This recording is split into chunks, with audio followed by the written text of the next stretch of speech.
The following content is provided under a Creative Commons license.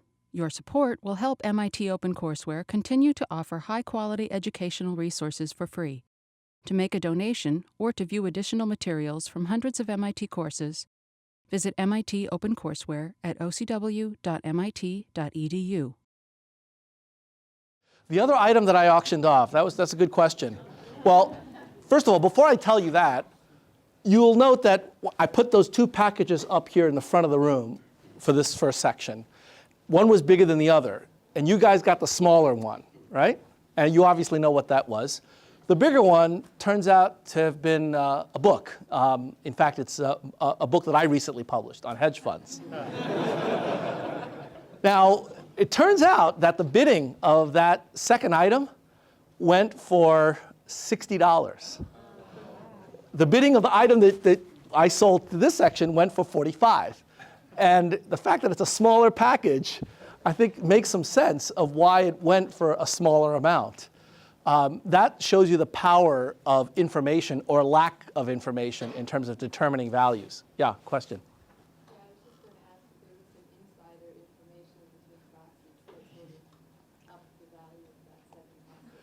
Well, I don't think so, and one of the reasons that I had two different packages, and I showed both of you, this entire section, the two different packages, is to try to eliminate a bit of that kind of private information. I don't believe there was any. If I used the same two items, then I think there would have been a concern that there might have been some information spillover. So I don't think that was it. In fact, I think what it was the size of the packages, believe it or not. So anybody that tells you that size doesn't matter, I think is not being realistic. Was another question back here? Okay, yeah. How much does the book retail at? The book retails for $45. Now, of course, I autographed the book, so that probably reduced the resale value. But and we played, I took the $60, no tears, fair is fair. So this class, the individual who bid $45 for that iPod did very, very well indeed. And the student who bid $60 for the book didn't do quite as well. But that's the point of this example. It's that when you don't know what you're bidding for, when there's literally no information, you're obviously not going to get it exactly right. But you have to admit that in the grand scheme of things, it's actually not that far off, and not that far off in a very particular way. I want to, in particular, talk about the iPod, because we were looking at something like a 70% discount off of the retail value of that for this class. Now, I want to comment on that in the context of what's going on today, because I want to spend a few minutes before we start the lecture talking about current events, because finance, of course, involves current events. And right now, we are going through an extraordinarily interesting set of times. I think that's a Chinese curse, right? May you live in interesting times. Well, we're going through some really extraordinary times, because what happened over the weekend is something that has probably not happened since the Great Depression. What happened over the weekend is that the federal government took over two of the largest government-sponsored financial entities in the world, Fannie Mae and Freddie Mac. These are two government-sponsored entities. They're private organizations, but they have the backing of the government in some ambiguous sense. And it was ambiguous up until this weekend, what that meant. What happened was that these large financial institutions were responsible for purchasing the mortgages from various different regional banks and lending institutions. Why would they do that? What was their function? Anybody know? Yeah. To provide a secondary market for mortgages so that the banks that are the initial lenders can generate more mortgages and make credit more available. Exactly. Their goal was to really make credit more available in the housing market and the student loan market and the auto loan market, these consumer finance markets. The purpose of these two organizations was to buy up the various different obligations from banks and other financial institutions so that the banks and financial institutions could then go out and lend more money to more individuals that wanted these kinds of loans. So the purpose of these two organizations was really to support and grow these various markets. And it turns out that over the last 20 years, these markets have grown to epic proportions, tremendous proportions. And now, as the housing market has turned down, the original lenders that made these obligations are facing some severe pressures, and that's carried the ripple effects all the way through the financial system to the point where these two organizations literally could not stand on their own. And if there had been a default of these two organizations, there would be some major repercussions. We're going to talk about that in about 4 lectures. The material that we're going to develop over the next 3 lectures are going to allow us to analyze this situation and really try to understand what's going on in these markets. But I just wanted to alert you to the fact that something really big has happened. You won't understand fully what it is. You might read the newspapers, and I would encourage you to do so, but you won't fully appreciate the importance of it for another 3 or 4 lectures. But you're going to see this event unfold before your very eyes this semester, and that will provide the motivation for developing the tools to understand what's going on. Yeah? Can I ask you now, or can we ask you now? Sure. What do you think that was their only option, Paulson's only option, or do you think that was the right? Well, that's a very tough question. In terms of the possibilities for the Secretary of the Treasury, Paulson, and the government, there aren't too many left in the sense that these two organizations are in a real bind in that they have issued lots of securities based upon their activities. And in order to maintain the quality of those securities, in order to make good on those promises that it has made to other counterparties, very important counterparties, I might add, including the governments of India, China, and a number of sovereign wealth funds that we depend on to loan us the money that has kept us in the style to which we have become accustomed in this country. In order for us to maintain those kinds of relationships, we have to make good on our promises.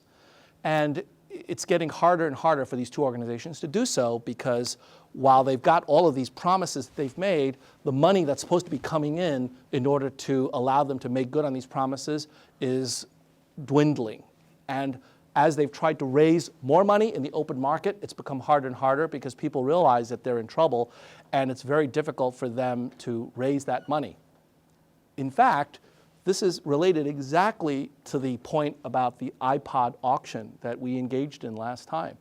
Think about how little I received for that $150 item.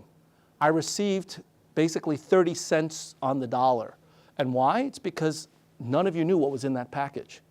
So now, instead of an iPod that's in a wrapped package, imagine if that wrapped package contained paper issued by Fannie Mae or Freddie Mac. And now I'm going to ask you, can you bid on this paper? Now, I don't know whether Freddie Mac or Fannie Mae will still be around in 2 years, but I'd like you to bid on this paper anyway. And by the way, what you get for this piece of paper, I don't really know. So it's wrapped up, and you don't know either. You don't know, I don't know, you know I don't know, and I know you know I don't know. So what's that piece of paper going to go for? Well, probably less than 30 cents on the dollar, right?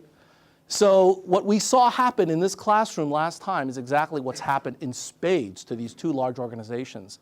At some point, there has to be a day of reckoning, and the Treasury decided, rather than waiting for that day of reckoning, because if that day of reckoning came before they were able to do something, it's very hard to put the pieces back together. So in my opinion, I think they had very little choice but to do something right now before it got out of hand. And we're going to talk about this again. In fact, we're going to run a trading game where all of you are going to get a chance to engage in this kind of trading. It's not exactly the kind that involves credit, but it'll be a trading game where you'll get to see what it's like to be under pressure and to have to make decisions and value securities in real time. And you'll have a much deeper appreciation for the kind of issues that we're up against. Yeah? Sorry, what did the government exactly do? Just agree to pay for all their... Right. Yes. So the government said, okay, you guys, Fannie Mae and Freddie Mac, you can't make good on your obligations because you've got some problems. So we, the Treasury, will stand by all of your claims. Can the government pay that? Absolutely. You know how? How can the government pay that? What? No, issue money? You can issue treasuries or Exactly. The government, they own the printing presses. So they just, you want to get paid dollars? I'll pay you dollars. Here, how many dollars would you like? I'm going to run it. Here you go. So we'll probably see an increase in inflation. That's the concern. So the concern is that if you do this too much, and you do it without anything backing up the pieces of paper you now print and give to your debtors, then there'll be a problem, because pretty soon they're going to realize that the piece of paper isn't really worth as much as they thought it was. So inflation could be a problem. It could be a problem. We'll have to see. But right now, the paper, the dollars that are being printed are backed by the full faith and credit of the US government, and for the time being, that still means something. Yeah. Are all the levels of debt being guaranteed? Or is it just how much of the Fannie and Freddie issued debt? So the question is all of the debt being guaranteed, or is it just how much Freddie and Fannie issued? Well, certainly it's what they've issued. So all of the paper that they've issued will be backed by the government. In addition, there's some new paper that they have to issue in order to finance additional mortgages, and the government will back that too. Now, this is not for free. It's not just printing presses. That sounds a little too easy. Somebody has to pay for it. The money's got to come from somewhere. Or put it another way, that money that is spent now backing these instruments cannot be used for other things. So if you believe in balancing your budget as opposed to spending on credit, which frankly is what got us into the problems to begin with, then there will be additional reckoning. People have said that the American taxpayer will pay for this. Well, that's true, but the question is, which set of taxpayers? Is it us? Is it your children? Is it your children's children? There are a lot of intergenerational questions about where the burden lies. But the fact of the matter is, yes, we are on the hook, that the American taxpayer is on the hook for tens of billions of dollars. Now, in the grand scheme of things, tens of billions of dollars is nothing. I mean, the federal budget is much, much larger than that. So this is not a big deal.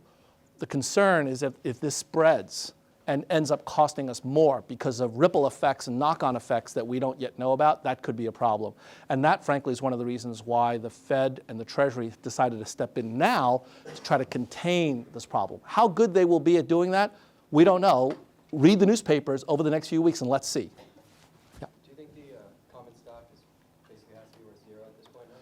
Well, it's not worth exactly zero, but it's pretty darn close. And in fact, it's come down quite a lot. I think over the last couple of years, I don't know what the peak of the price was. I haven't looked at it, but I think that the decline has been on the order of 90 to 95% decline of what the peak was over the last couple of years, which is 83% since when?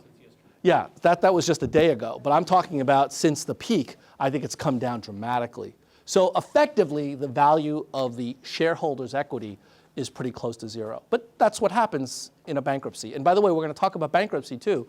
That's going to be a very important part of what we do when we analyze fixed income instruments. So we're going to get to that shortly. Yeah. Has there been anything about potentially going private again down the road? There have been discussions about them going private, but private in a much smaller way. So the discussions that have occurred at the Treasury, and we don't know which way things are going to end up because it's a political process as well as an economic one, but there's a feeling that these two institutions got too big too quickly and that there wasn't enough oversight to allow them to be able to fail. In other words, they grew so big so quickly that after a point, they were in fact too big to fail. And when you're too big to fail, all sorts of abuses and improper risk management practices can go on, which we will talk about in probably 8 or 9 lectures. Okay? So there's a variety of proposals that have been put forward. And we'll talk about those also over the next 6 or 7 weeks. Who did the government actually bought the shares from? Are they federal agencies or is it private companies? So Fannie Mae and Freddie Mac are called GSEs, government-sponsored entities, which means that they're not a federal agency, but they are backed by the federal government in some manner that has been up until now relatively vague. So they're meant to be private companies. They had a CEO, both of them had CEOs who were fired over the weekend. They have separate boards of directors, and they pay pretty attractive salaries. Private private sector salaries. But they were related to the government in the sense that their objectives were to try to support and expand the housing market financing, which was a government-dictated mandate to this. Their main goal is not to earn money, is to bring a secondary market for mortgages? Their main goal was to create additional financing to allow the mortgage market to grow and to allow people to buy homes at reasonable rates. Their secondary goal was to make a profit on top of that. So that's why they're not just a government entity, but they have a kind of a quasi-private sector type of mandate. And by the way, they did a great job. They did a great job in the sense that the housing market has grown tremendously. Now, you could argue that that was irresponsible and that created all these problems that we're facing today. But you talk to somebody who has a subprime mortgage that otherwise couldn't have afforded a house, that now has made every single payment and really enjoys living in their home and has a lifestyle that they couldn't have otherwise had. You talk to them and you tell them that it was a mistake. So it's not at all clear that this is a total disaster. It's unfortunate and it's a catastrophe from the point of view of the current holders of various pieces of paper that are related to these subprime mortgages. But there's a whole group of people out there that have benefited from these subprime mortgages. And so you've got to balance the costs and the benefits. And we're not doing that right now. Right now, we're just panicking because we're all scared like hell that something really is going to break. But there's a positive side as well as a negative side to every story. And so we're going to have to talk about that in a little bit more detail. But we can't do that unless we have the framework to think about it. So that is going to lead me to today's lecture. Yeah. Just to follow up on Amit's question, who were the shareholders in Freddie and Fannie just regular people, and did their investment go to zero overnight? So there are two groups of individuals that are involved. One are the shareholders of the companies themselves. And these are investors. A number of them are pension funds, institutional investors. So therefore, you and I, in our 401k plans, we might actually have an investment in one of these organizations through the plan sponsor that invests in various different entities. So like they're a stock that was traded on the exchanges just like any other stock. That's one group. And those are going to lose most of their capital. They're going to lose their investment. Just like when a stock goes belly up, the investors of Enron, too bad, they lose everything, they're gone. They knew it, they took the risks, and the risks don't always work out, so that's that. The other parties that are involved are the folks that do business with these agencies, the counterparties that bought the paper that they issued, these IOUs and other complex instruments that Freddie Mae and Freddie Mac issued. Those individuals we're hoping will be relatively happy about the outcome of the government backing the paper, because now the paper that they once held and thought was in trouble will have the full faith and credit of the US government behind them. And that is a major concern, because these counterparties are very, very substantial investors. If they decide that this paper is no good and they start getting rid of it wholesale, that will create some really significant market dislocation and mass panic. And that's what the Treasury stepped in to stave off this weekend. And hopefully, they will have succeeded. In fact, if you look at the data, it looks like they did succeed. But I'm not going to talk about that for another 3 or 4 lectures, because I want to show you exactly how to think about these instruments. And then we're going to look at the data and see whether or not they've actually done something significant. And you'll be able to tell by looking at market prices, by looking at the outcome of auctions like we did last time. We're going to be able to tell exactly what happened. Okay? All right, well, that took a little longer than I thought, but I think it's useful for motivation for what we're going to do in the class. What I want to do today is to start on lectures 2 and 3, present value relations. And I have to tell you, this is one of the most interesting lectures of the entire course, not because of the underlying material, but rather because of the novelty of the perspective that I want to give you about these kinds of issues. This is the very first step in changing the way you look at financial transactions. We're going to start by discussing cash flows and assets. I want to define some terms. And I want to change the way you think of an asset. And then we're going to talk about the present value operator. And then we're going to apply that to the time value of money. I want to make that concrete so that all of you will start thinking differently now about money today versus money next year. And then, probably not today, but next time, we're going to cover two very special kinds of cash flows, the annuity and the perpetuity. These are two mathematical abstractions that provide some really interesting insights into this whole notion of present value. And then I'm going to talk about a couple of technical issues, compounding and inflation, and that will lead us right to thinking about fixed income securities and how to value them and how the market values them and whether or not the two are the same or different. For the readings, I'd like you to start on Brealey and Myers-Allen chapters 2 and 3. You should have already read chapter 2 from last time. I'd like you to reread that and also focus on chapter 3 for the next couple of lectures. Okay? So, first order of business, let's define some terms.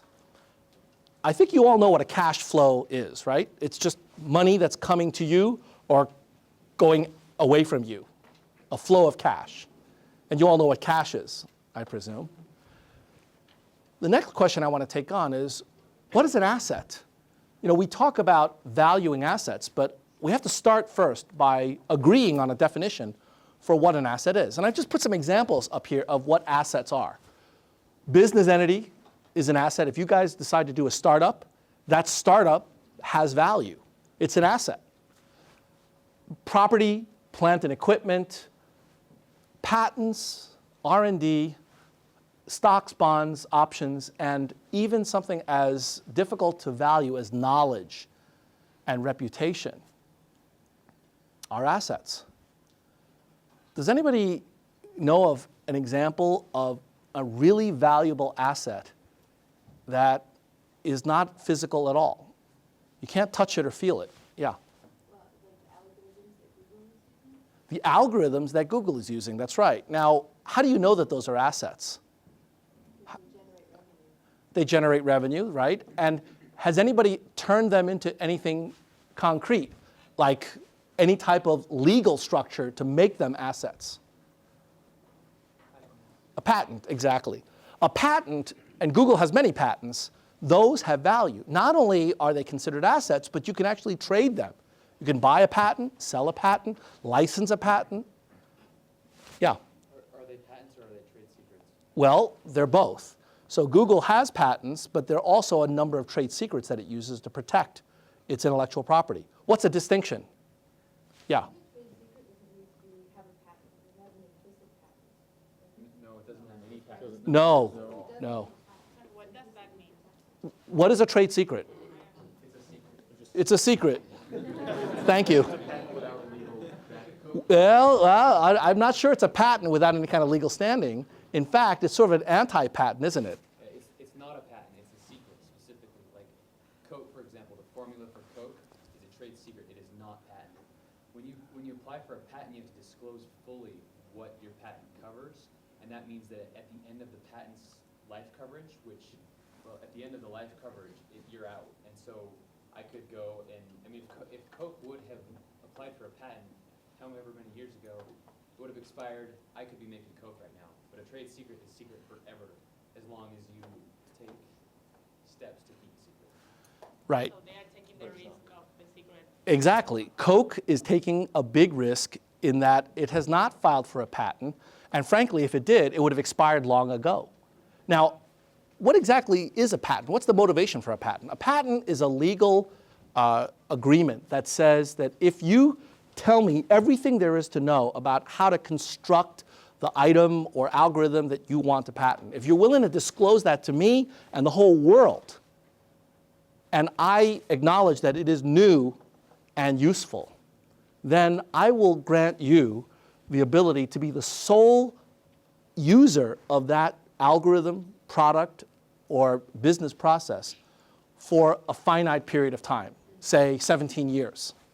So for 17 years, if anybody wants to use that algorithm, they have to pay you for that privilege. So it's a monopoly. It's a monopoly that the government grants you for a fixed period of time in exchange for what? in exchange for you to be willing to disclose everything there is to know about it. And why is it? So that everybody else can learn from it. And after 17 years, and after you've made a god-awful amount of money, somebody else can take that idea and incorporate it into what they're doing and make money off of that. The patent process creates assets out of ideas, and it allows you to derive economic value from that in exchange for freely sharing those ideas. That's one path to go. The other path is I don't want to share because I think that I can do better by keeping it a secret, and that's what Coca-Cola has done. That's the example that I was thinking of an idea that has no legal standing, but that's one of the most incredibly valuable ideas in the world today. The amount of money that Coca-Cola produces is unbelievable, given this simple recipe that apparently people haven't been able to figure out how to reproduce. I mean, how hard could it be? You know, you just mix a few things and add some coloring, and then you get Pepsi. I don't know. Yeah. But a lot of their value is also in the brand. That's right. The billions of people who associate a red dot with feeling happy. That's true. Now, that's the case. They've spent years building the Coca-Cola brand. That's one of the most recognizable brands in the world. And that has value too. And by the way, that value is different from the trade secret. So now we see that there's lots of different assets. And that's an asset, right? Yeah. I'm just curious, is there a financial reason, or maybe not, for why you would patent something versus having it a trade secret? And what I was thinking of is pharmaceutical companies, right? Yeah. Why would you go and patent Lipitor, for instance? Wouldn't it be better for you to keep it as a trade secret and be the only company in the world ever to use it? Well, that depends. It depends on whether or not you think you can keep it a secret, right? Coca-Cola apparently has been kept secret pretty well, but there are a lot of other people working on the various different kinds of cholesterol-reducing drugs, not just the folks that develop Lipitor. So if you can keep it a secret, great, keep it for yourself, but very often you won't be, because other people are working on the same research. Also, there's a certain cachet to having a patent, and it provides you with a certain kind of business viability. You can go to an investor and say, here, I've got this idea. The idea has been certified by the US Patent Office. It is patent number XYZ, and that's why you should give me money. Versus you go to an investor and say, hey, I got a secret. I can't tell you what it is. You know what? You're back to the iPod, okay? Andy, question? Oh, no, I was going to say the same thing. Yeah, okay. So now we know that there are all sorts of assets, even intangibles, even things that you can't hold in your hand can be an asset. I want you to forget about all of that. I want you to think about an asset in a completely different way. I want to reduce an asset to its fundamental core properties. And to do that, here's my definition of an asset. An asset at a given point in time, T, is simply equal to a sequence of future cash flows. CFT, CFT plus 1, CFT plus 2, ... That is the definition of an asset that I would like to adopt for the next 12 weeks. Okay? Now, this might seem trivial to you, but trust me, it's not. It's a very subtle idea. And it's going to have all sorts of interesting implications that we're going to discuss over the next few lectures. But I want to make sure that everybody fully appreciates what I mean when I say an asset is a sequence of current and future cash flows. Let me just describe a couple of interesting things about this definition. First of all, it doesn't involve past cash flows. So when I define an asset, I have to define it relative to a point in time. That in and of itself, I think, is something new, right? So it's not enough to say an asset is Coca-Cola. You have to say that the asset is Coca-Cola today versus Coca-Cola 10 years ago versus Coca-Cola 100 years from now. Those are different assets. The point in time actually matters, in other words, right? This is like the Zen paradox. You can never step into the same river twice, right? Because water's moving. It's always a different river. In that sense, an asset, at every point in time, is a different asset.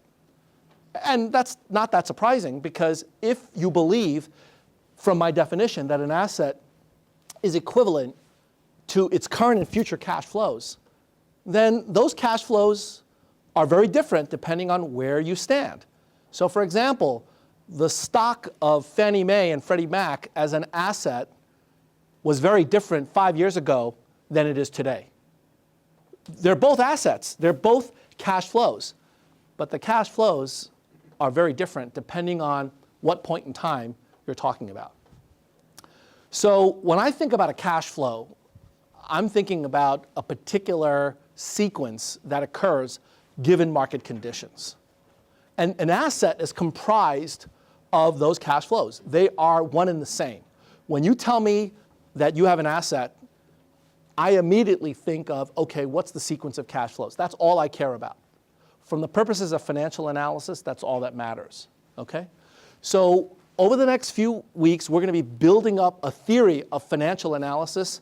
The basic building blocks of that theory are assets.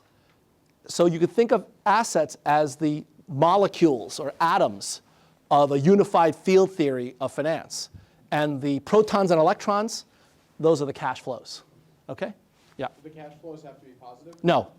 Nope, they don't have to be positive or negative, but they do have to be real numbers. So no complex numbers here, okay? Positive or negative, that's what an asset is. Now, you might think, well, gee, if all the cash flows are negative, then I don't really want that asset. Well, that's the nature of an asset. Maybe then you call it, instead of an asset, you call it a liability, exactly. But from my perspective, developing this atomic theory of finance, I'm going to focus on this as the basic building blocks. And I don't care whether they're positive or negative for the moment, okay? We're going to talk about their characteristics later, but I just want to agree on the definition of what an asset is. Question, yeah? So it's a sequence of cash flows, it's not a summation? It's right, it's not a summation, it's a sequence. Meaning, it's basically just a list of cash flows at different points in the future, including the present, but not the past. So according to my definition, the past doesn't matter. When you talk to me about an asset, all I'm looking at is current and future cash flows, okay? And it's a sequence of cash flows, so that means they're ordered in time. And I'm not even telling you whether or not you know what the cash flows are.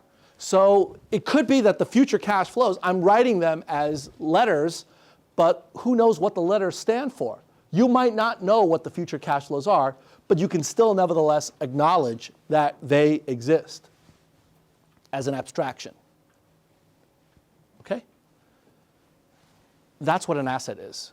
I don't care what you use to value your various different cash flows, but the definition of an asset is simply a sequence of current and future cash flows. All right? That's what we're going to talk about as an asset. So all the things that I listed up there, knowledge, reputation. Can reputation be considered a sequence of future cash flows? Does that make sense? How? What? Goodwill. How would you use that goodwill? Yeah. Your reputation is such that people choose you instead of a competitor, and so that additional cash flow from that choice is coming from reputation. Exactly right. The additional cash flow that you get based on that reputation, that's the value of the asset, or that is the asset right there. Can assets have common elements? Absolutely. No reason why you can't have common cash flows across different assets, right? But nevertheless, a single asset is a collection of present and future cash flows. Yeah. I'm not sure if I can explain correctly, but as you said, like if I have one asset, a building, and if she has a building, and if I'm a lender, that means like I have a different cash flow on this asset. Yes. But however, there's a market value of the building. Yeah. So what if like it's a sequence of the cash flow? Yep. How can you like? We're going to get to that. That's actually a very deep question that will require 3 more lectures before we get to. But I will answer that exact question in 3 lectures, if not before. Okay? Before we talk about how to value these assets, I want to make sure we agree on what a definition of an asset is. So I think we agree, right? Any questions about that? Yeah. Say you have a bunch of patents, but they can't generate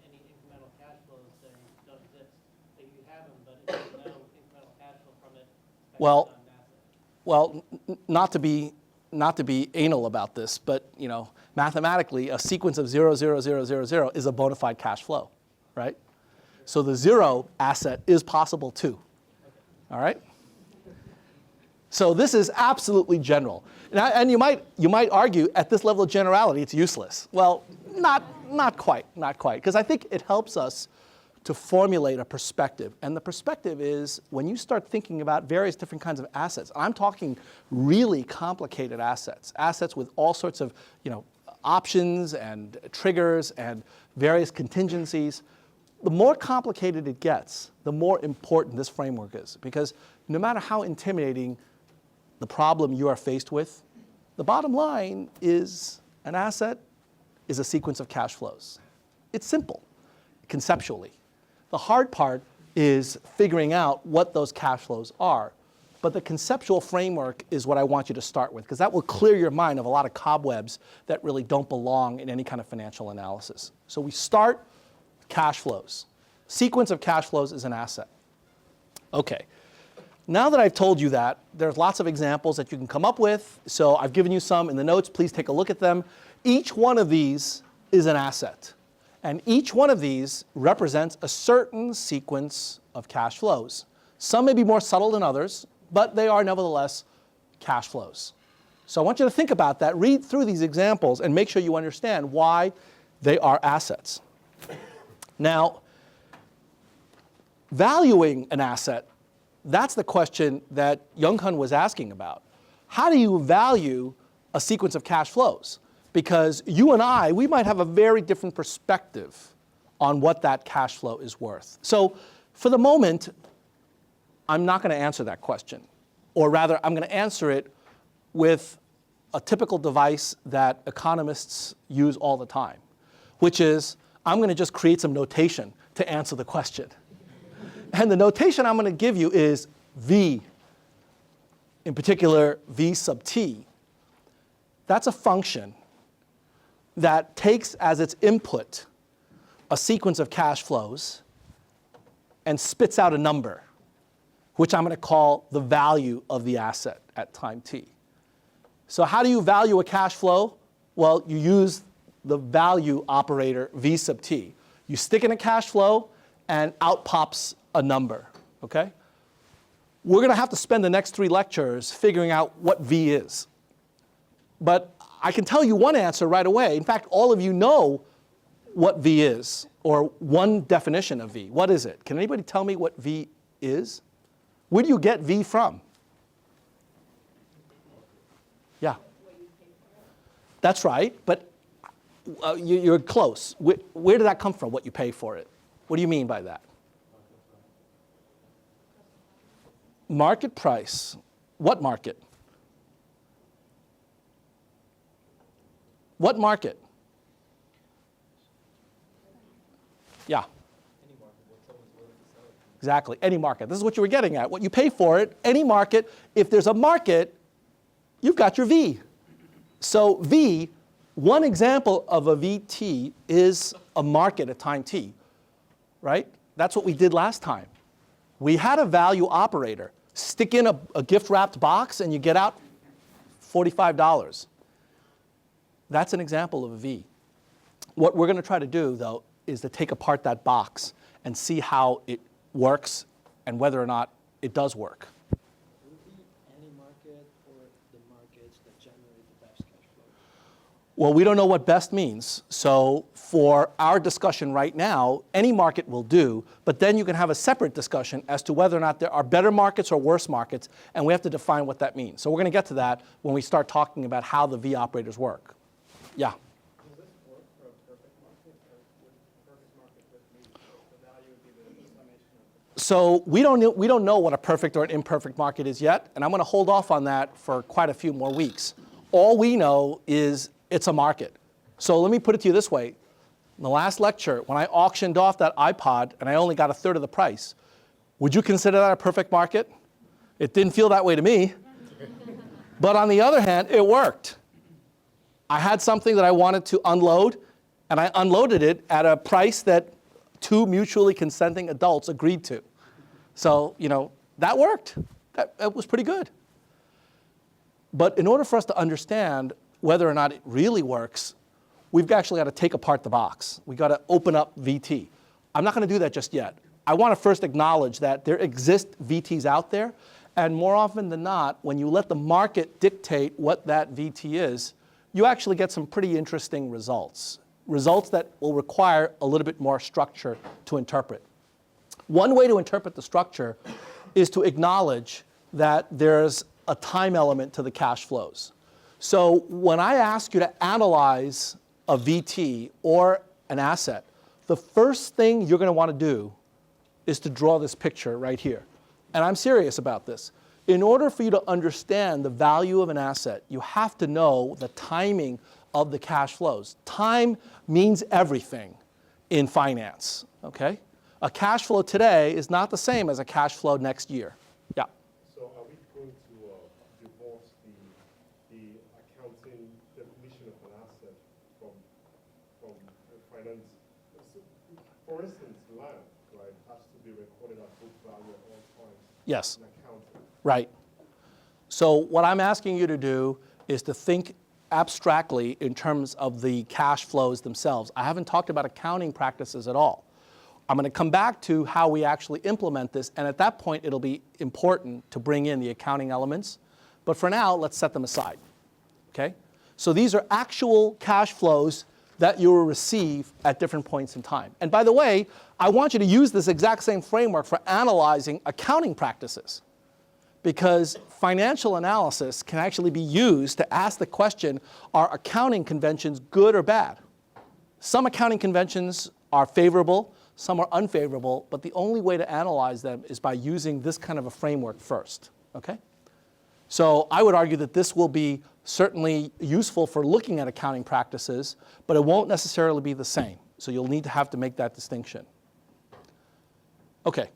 So far, nothing I've said is all that controversial, I don't think. I've simply defined that there's a value operator. Operator means function. You stick in a sequence of cash flows, out pops a number. And when you analyze the value of an asset, I want you to always draw a timeline and make sure you understand the sequence of cash flows. Okay? Without the timeline, I don't know that you really understand what's going on. So first of all, as a tip for your midterm and final exams, anytime you have a calculation, which you have to do a present value or valuation exercise, I want to see this. I want to see that you know when things are going to happen.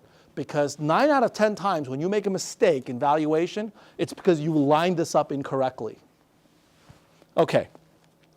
Now, what is V? Well, we said that one example of a V is the market. But is that objective? Is it subjective? Does it work well?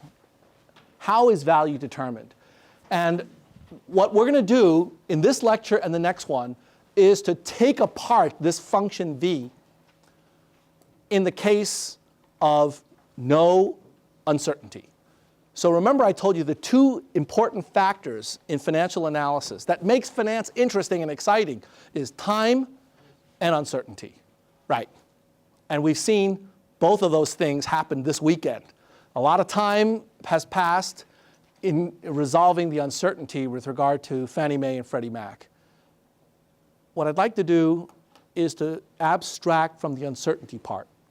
For the next couple of lectures, there's no uncertainty, okay? I'm going to get rid of the randomness.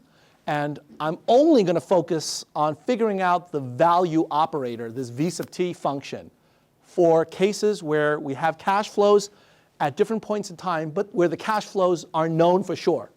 So there's no uncertainty about whether they're going to happen or not happen, okay?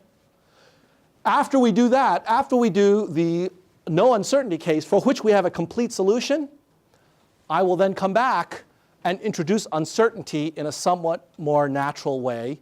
And then we're going to focus on valuation with uncertainty as well. Okay. So let me start with the perfect certainty case about how to figure out what this V sub t is. And I'm going to start with a very simple example that has to do with manipulating cash flows. And I'm going to talk in particular about foreign currencies. So I want to ask you, what happens when you add 150 yen to 300 pounds? What do you get when you add those two? 150 yen plus 300 pounds is equal to 450, what? $450? If you believe that, please see me after class, and we'll need to do some transactions. Well, look, obviously 450 makes no sense, right? It's like, you know, adding your weight to your age. That number might be interesting, but there's no interpretation for it, right? So 150 and 300, you would never add those two and talk about 450 what, right? You don't even have a unit to be able to ascribe to it. Well, that natural reaction that you have, that natural aversion you have to adding up dollars or yen and, you know, in different currencies, I want you to develop that exact same attitude towards cash flows at different points in time. So let me continue on with this. Obviously, if you want to add the two, you know that you have to convert them to the same currency, right?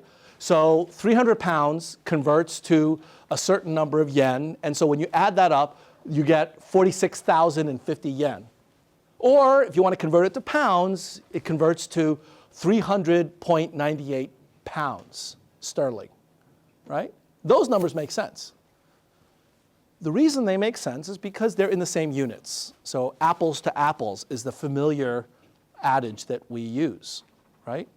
You can't add apples to oranges. Actually, in theory, you could, right? You could make fruit salad, and you need apples and oranges and pears and all that. But for argument's sake, when it comes to money, it really doesn't tell you much that you've got, you know, 450 blah.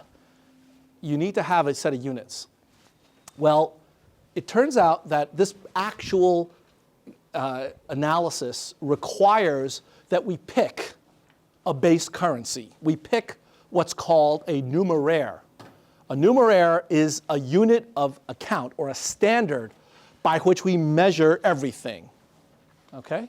So either yen or pounds will work just fine. It doesn't matter which. If you're a British investor, you might care about pounds. If you're a Japanese investor, you might care more about yen. It just depends upon your perspective, but either one will do for the purposes of analyzing how much money you have at a point in time. Well, that exact same exercise has to be applied to money today versus money tomorrow, because those two things are not the same. It's like yen and pounds. They're not the same. They can't buy the same things. They aren't used in the same way. They have different markets. The markets are related, but they're different. So once you know the exchange rate and once you pick a base currency, you can combine the thing. The same idea holds true for cash flows at different points in time. Cash flows at different points in time are like different currencies. In order to add them together, you've got to use the appropriate exchange rates, okay? Once you do, then all of the valuation that we're going to conduct over the next couple of lectures becomes absolutely trivial. So let me give you an example of that. Here's my timeline. And my timeline has payoffs at various different dates. Now, I'm arguing that the past and the future cannot be combined without converting them. So we have to have a set of exchange rates that convert all the various different currencies into a numeraire or single base currency.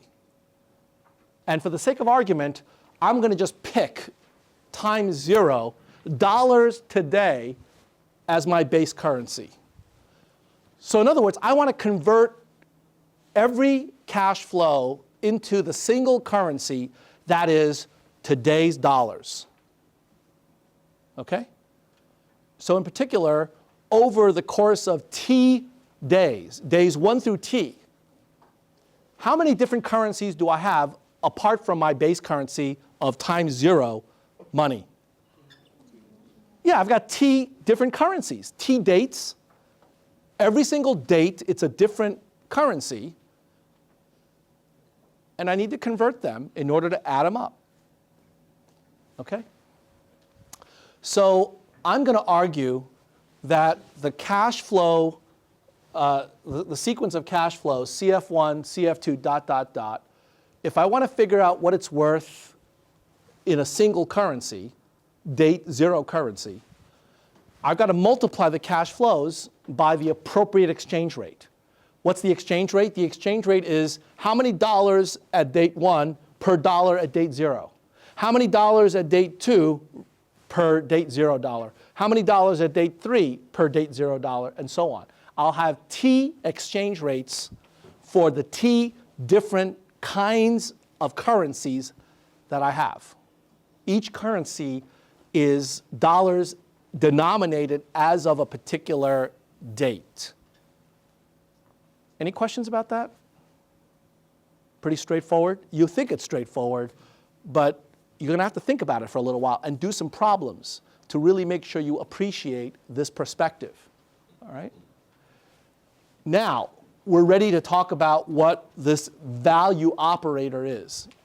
I'm going to argue that once you've got the exchange rates across the various different currencies, then the value of the collection of cash flows is just the sum of all of the values of the cash flows denominated in the same currency. But instead of currency meaning pounds or dollars or yen, the currency is going to be date 0 dollars. Okay? Questions about this? This is important. Now. So I'm going to define something called the net present value operator, NPV, as the date 0 value of the cash flows. Now, why is this called net present value? Because typically, when you are valuing an investment, you have to pay some money up front, and then you get cash flows later on. And so your net investment is going to be given by some summation of those pieces. But it's not a simple sum. You can't just add the numbers. That would be like adding 300 yen to 150 pounds or whatever. You have to figure out how to convert all the currencies to the same unit of account, dollars today. And so that's why it's called present value. It's the value at the present today. And the reason it's net is you're netting out any initial investment, which is the cash flow at time 0. Okay? So V sub 0 is equal to CF0. Notice there's no exchange rate because we're doing it in today's dollars. So that's the base currency. Plus the cash flow tomorrow multiplied by the exchange rate between dollars tomorrow and dollars today, and so on. If there's an initial investment, then the initial cash flow is negative. That just means you have to put money in to the project or the investment. And then over the course of the next T periods, you get cash flows, which could also be positive or negative. And you have to convert them into today's dollars. And once you do, you look at that number and you see whether or not you like it. That's the value, the net present value of the cash flows. Now, I have one unanswered question for you. What's the unanswered question in all of this analysis? Sounds good, right? This is pretty simple stuff. But I pulled something out of the air. What did I pull out of the air? The exchange rate. Exactly. Exactly. Where do I get the exchange rates? You should be asking me, where do you get the exchange rates? And you know what I'm going to tell you? What's the answer I'm going to give you? Where do I get the exchange rates? From the market. Exactly. From the market. I get it from the market. How do I get it from the market? Well, we did it last time. You know how. We're going to auction it off. You want to see how? I've got a security that pays $1 a year from today. It pays $1 a year from today. Who will offer me a penny for that piece of paper? Who will offer me 50 cents for that piece of paper? 75 cents, 80 cents, 90 cents, 95 cents, 97 cents, 98 cents. Well, all right, 97 cents to the dollar. There you go. That's the exchange rate right there. We're done. By the way, I appreciate that. That's a lot of confidence in my credit worthiness. It's only a 3% discount. All right, well, that's the exchange rate between today and next year. What about today and 5 years from now? Where do we get that from? Exactly, the market. Okay, I've got a piece of paper. It pays $1 5 years from now. How many people will pay me a penny for that? We'll go through the whole motion and come up with the same kind of process, and we'll get a number. So the market. Now, in a few weeks, we're going to have to question whether or not that is a good way of getting the exchange rates. I'm not going to talk about that just yet, but that's where we get it from. Okay? So I've begged the question a little bit, but I think I've actually made some progress in providing a framework to think about valuation. Once we establish the exchange rates, you will agree with me that I can value any cash flow whatsoever, where the cash flow payments are known with certainty in advance, right? So that's a pretty impressive achievement in the space of 45 minutes, right? We've actually figured out how to value any cash flow whatsoever under perfect certainty given the exchange rates. And I've told you where to get the exchange rate from. You get them from the marketplace. That's why financial markets are so important. It's because we require those inputs into our valuation process for doing the analysis. We rely on financial markets. If financial markets didn't exist, we can't do this. I'd have to wave my hands and say, well, you can get it from some kind of theoretical source. You just make it up. Just come up with some numbers. That doesn't sound very compelling, and in fact, it's not. The power of financial markets is the wisdom of the crowds, and like it or not, you're the wisdom that we're tapping on. You know, we're tapping your wisdom to come up with these exchange rates. Okay. So we know now that the value of a sequence of cash flows is simply equal to today's dollars when you discount, when you use these exchange rates to convert them to present dollars, dollars today. And that's often called present value. Notice that these exchange rates are sometimes called discount factors. The reason they're called discount factors is because typically they are numbers that are less than 1, like what we saw today. $1 next year, I was able to auction off for 97 cents today. That number is smaller than $1 because people are impatient. $1 today is worth more than $1 next year. So if I promise you $1 next year, you're only willing to pay me a little bit less than that for that privilege, okay? So it's a discount over what it would be on the day that it gets paid. Yes? What exactly are you discounting if there's perfect certainty? Like my impatience? That's a great question. Let me repeat it for everybody to hear. The question is, what are you discounting if there's no uncertainty? Why should $1 next year be worth less than $1 today? Because there's no uncertainty. I've ruled out uncertainty, right? So there's no default risk. It's impatience. People want to consume now versus later. And therefore, if you're going to force somebody to consume later, you've got to somehow offer them some incentive to do that.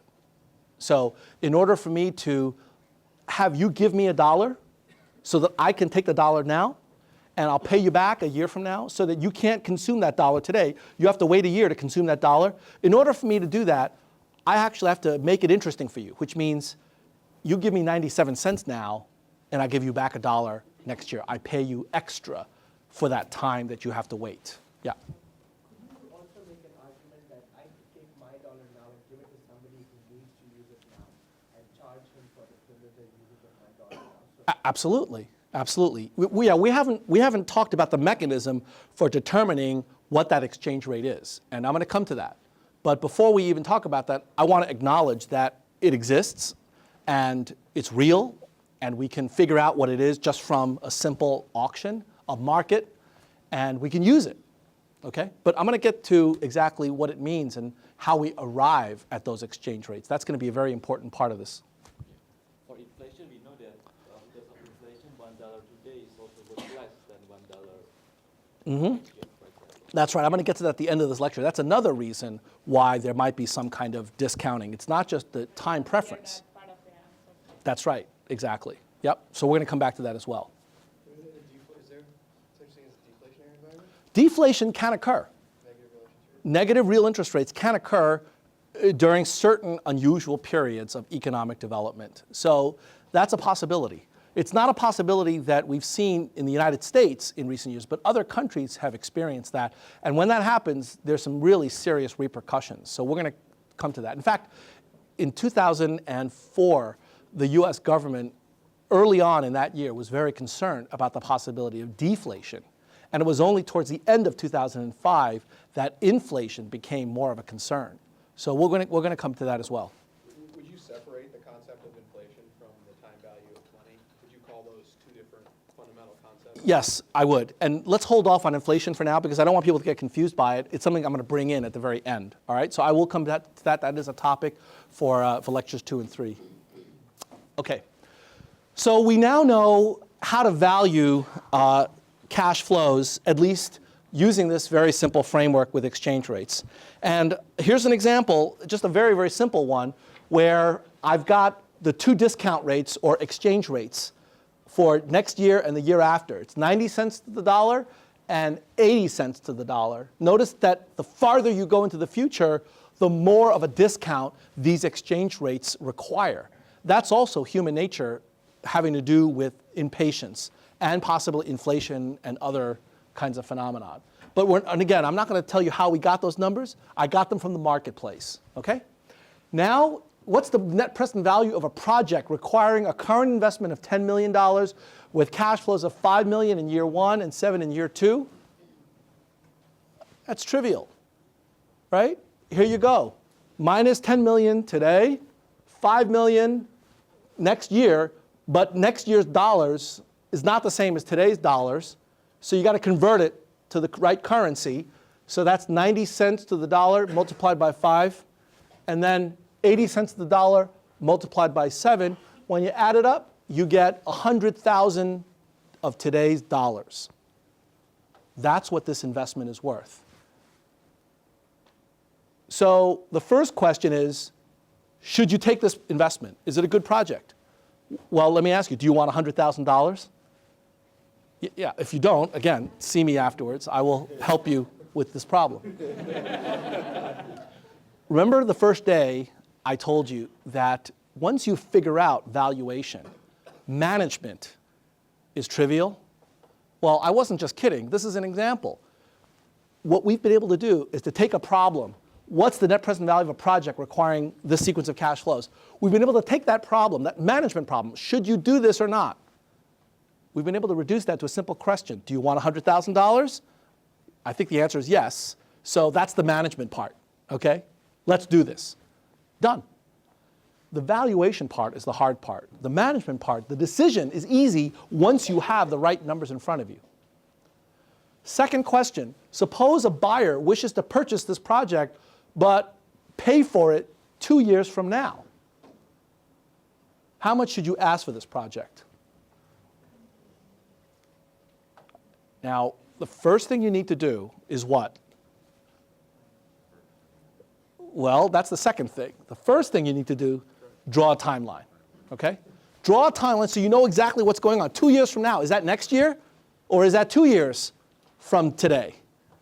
So draw a timeline, and you can figure out, once you have the timeline, what the present values and future values are, okay?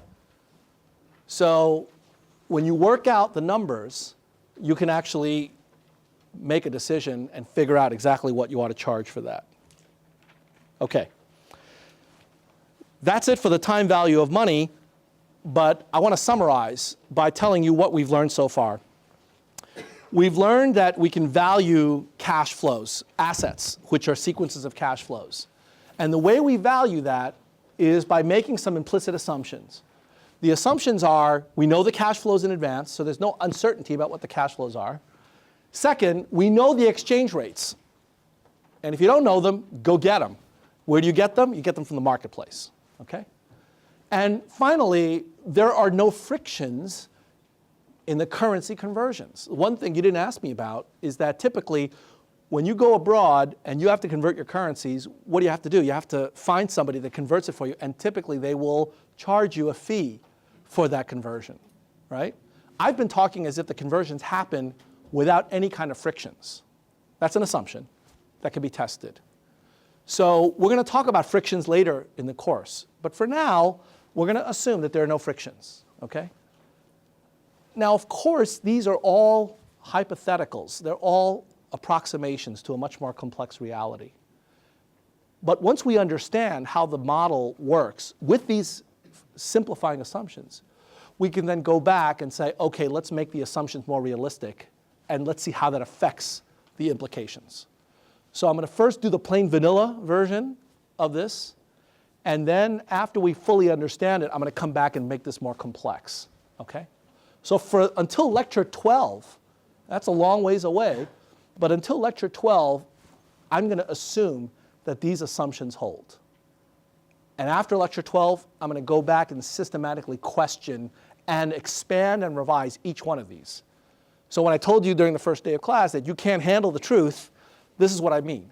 We're going to start simple and try to understand the implications of these simplistic assumptions, and then little by little, we're going to make the assumptions closer to the truth, okay? Now, more examples. Once we understand how this exchange rate mechanism works, we can look at all sorts of other alternatives to calculating value. So in particular, one question that you might ask, that was asked, is $1 today should be worth more than $1 in the future because of impatience, because of inflation, because of all the reasons we described. But the bottom line is supply and demand. More people want money today than money tomorrow.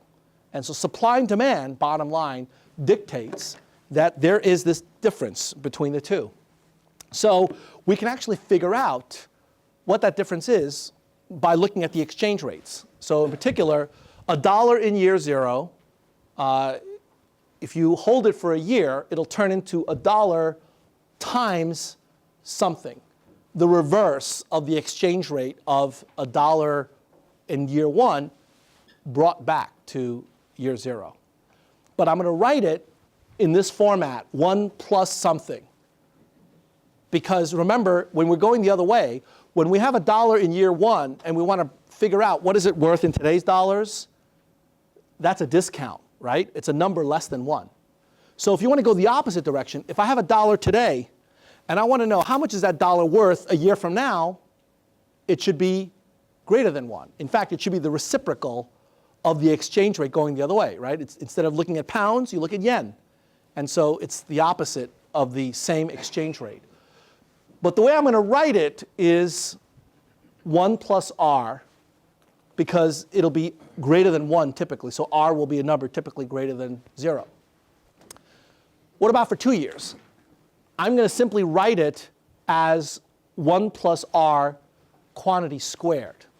And the reason I do that is because I'm thinking about taking that same growth rate and applying it 2 years in a row. Okay, I could have written 1 plus z, and z then would be the rate of growth over a 2-year period. But I like to think in terms of annual frequencies. So I'm going to just simply assume that a year is my unit of account. And then looking at a 1-year, 2-year, 3-year kind of growth period, I'm going to simply take powers of this factor 1 plus r. Okay?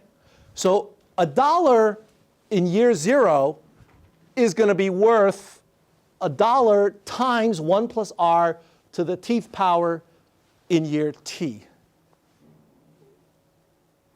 This r is often called the opportunity cost of capital. In fact, there are like 5 different names for this r. It's called the interest rate. It's called the growth rate. It's called the cost of capital. It's called the opportunity cost of capital. John Maynard Keynes called it the user cost. There are tons of names for this quantity, but the basic idea is it's the reverse of the exchange rates that we were looking at before when we were trying to bring everything to today's dollars. Now, the reason I'm showing this to you is because it turns out that we're going to want to move money back and forth through time. And in order to do that, we need to sometimes multiply and sometimes divide. And I want to come up with just one set of notation as opposed to all these exchange rates floating around. So remember when we had T periods, and I wanted to figure out what the value of an asset was today, given T periods, we had to have T exchange rates. That's a pain in the neck to carry around T numbers. And moreover, there are exchange rates that you have to deal with between dates T plus K and T plus J. So any two dates, you got to have an exchange rate between them. So pretty soon, the number of exchange rates you got to keep in your head is ridiculous, right? That's why they came up with the euro, right? To try to unify some of these exchange rates. So here is a way to unify all of the exchange rates into one number, little r. Once you know little r, you know everything. You know all the exchange rates for every possible two dates that you care about. Now, where do we get little r from? Exactly. You're learning. So we get it from the market. Now, it's going to be a little bit more complicated than that. It turns out that the market's going to give us many different r's.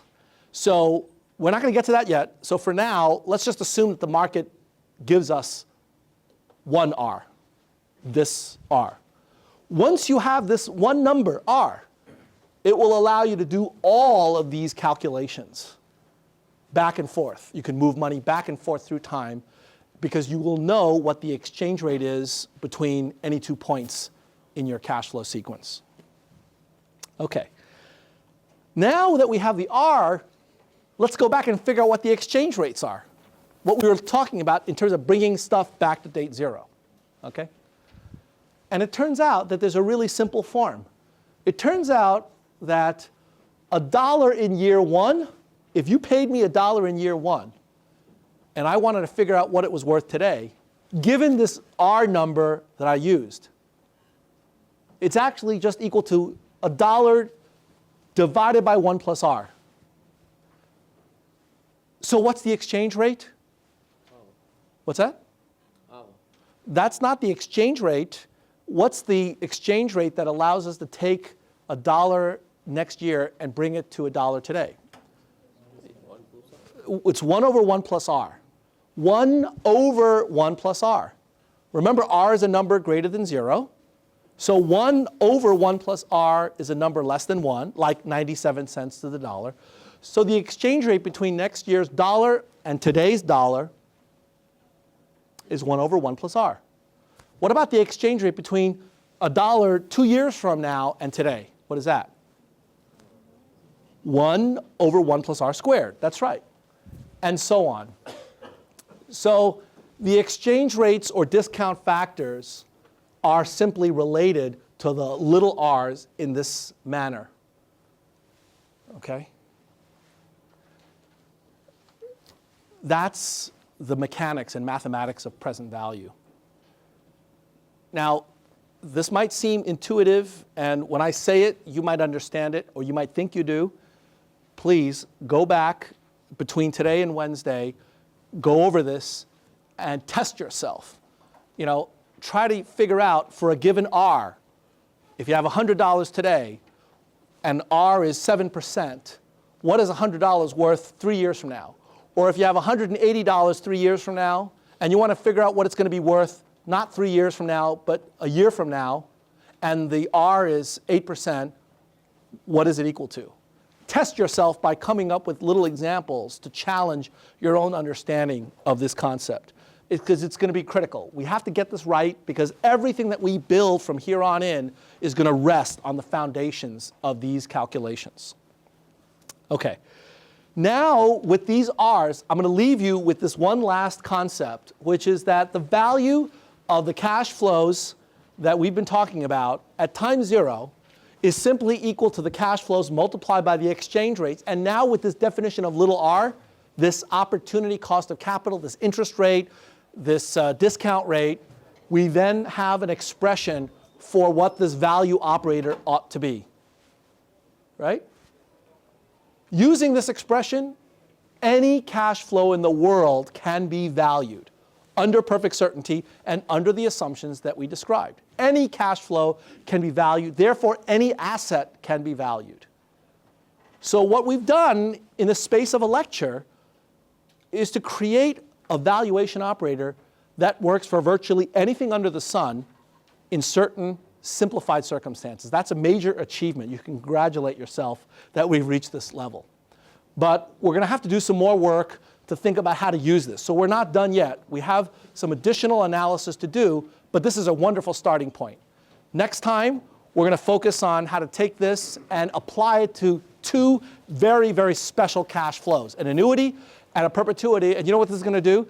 This is going to allow you to figure out what your mortgage payments are every month when you go apply for a mortgage. You'd be surprised at how subtle that calculation is and how many bankers don't know how to do it. Well, you will. All right? I'll see you next time.